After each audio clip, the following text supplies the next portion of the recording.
Mr. President, I'd like to start with a quote. It's a biblical verse, basically from the book of John. It says, "He who lives without sin, cast the first stone."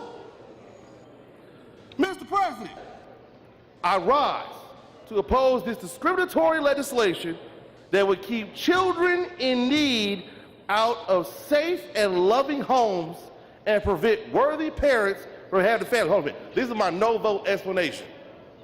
So stop the clock, because you know I can't stand that clock. God. All right. Thank you, by the way, thank you, appreciate it, thank you. These RFRA adoption bills are just the latest example and the most egregious yet of religious conservatism run amok in our state government. Michigan's vulnerable children are in desperate need for stable and loving homes. There are thousands upon thousands of these kids in group homes or foster care, just waiting to be taken home to a real home with loving parents. And today, we are slashing those opportunities because of archaic, closed-minded thinking. This legislation flies directly in the face of the core Christian principles of compassion, acceptance, tolerance, and love, and to help others. Yet again, the majority is pretending to use religious freedom as a shield while they are really wielding it like a sword. Sexual orientation doesn't have any correlation with quality of parenting or the ability to provide a safe, stable, loving home to a child. Being devoutly religious, and let me say this, just because someone says they're devoutly religious doesn't mean it's true. You know, there's a lot of people who might imitate the Christian faith is always imitated, but it's always imitated, very rarely duplicated the way it's supposed to be.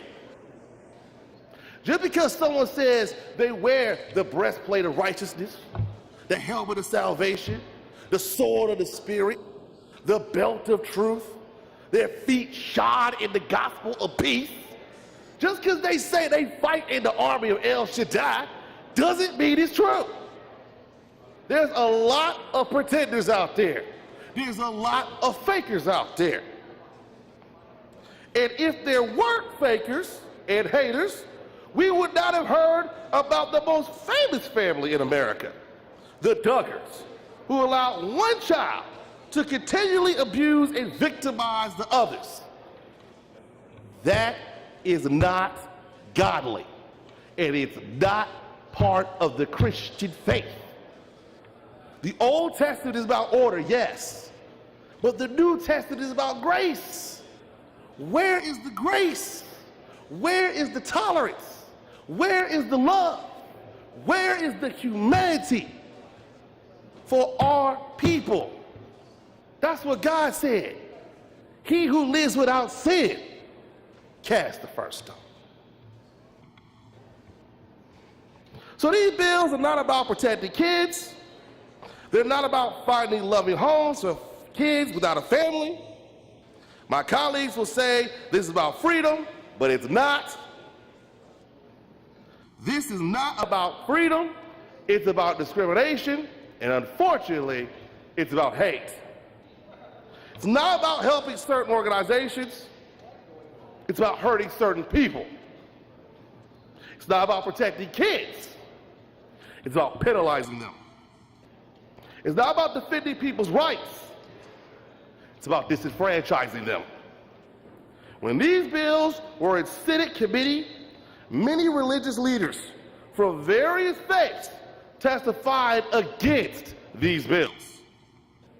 They quoted scripture and cited their religious beliefs and why Michigan's kids should be able to be adopted by any loving family. The committee also heard from devoted and passionate parents who have adopted and are raising a family that would not have been able to if these bills were law. And while I know many of my colleagues across the aisle would like to turn a blind eye and a deaf ear to those less fortunate, are you truly ignorant to the high demand and desperate need for foster and adoptive parents? On TV, commercials, and billboards all over, agencies are hard at work trying to recruit eligible foster and adoptive parents because they have so many kids in need of loving homes. But instead of working to increase the number of adoptions and foster placements and to reduce the number of kids without a true home, the leadership of this body wants to use their religious beliefs to deny countless parents the opportunity to adopt. I can't even believe we're having this debate.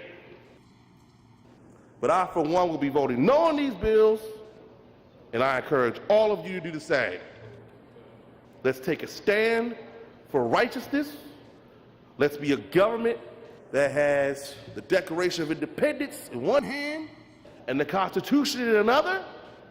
Let's stand for equal protection. Let's stand for all men being created equal. Let's stand for the spirit of this state, which is tolerance and justice and equality, not discrimination and hate.